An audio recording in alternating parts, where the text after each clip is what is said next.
আসসালামু আলাইকুম রহমতুল্লাহি বারাকাতু। সবাইকে জানাই অনেক অনেক আন্তরিক শুভেচ্ছা এবং স্বাগতম।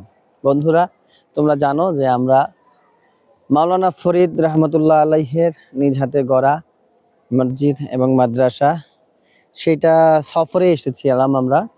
তো আমরা তোমাদেরকে দেখিয়েছি আমাদের সেই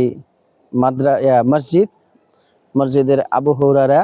আর এখন আমরা তোমাদেরকে দেখাতে যাচ্ছি সেটা হচ্ছে আল জামিয়াতুল ইসলামিয়া মাদ্রাসার যে ক্লাসগুলো হয় সেই ক্লাসগুলোর জায়গা, এবং কি যে আমাদের যে আমরা আসলে যে গাড়ি রাখি সেগুলো যে আমরা যে আসছি গাড়ি দিয়ে।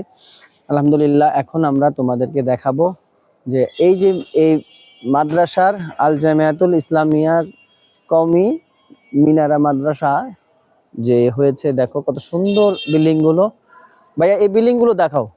এই যে দেখো, এটা হচ্ছে 3 তলা।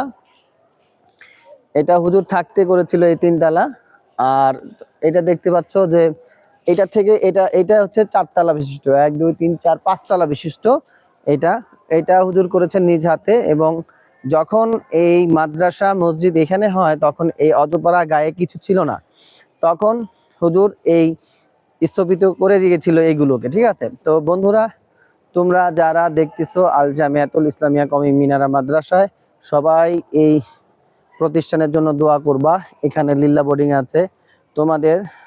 তোমরা যারা আল্লাহর রাস্তায় এতিম বাচ্চাদের কিছু দান করতে চাও তাহলে অবশ্যই আমার সাথে যোগাযোগ করবা। তো এখানে কোমলমতি শিশুরা পড়াশোনা করে, আমরা তাদের সাথে তোমাদের পরিচয় করে দিব এবং ছোট ছোট ভিডিও দিয়ে তাদের সাথে তোমাদের পরিচয় করে দেব। ঠিক আছে, তো বন্ধুরা চলো আমরা এখন এখান থেকে প্রথমে আমরা হেফস বিভাগে যাই, গিয়ে আমরা তোমাদের সাথে ভিডিওতে পরিচয় করি। ওকে।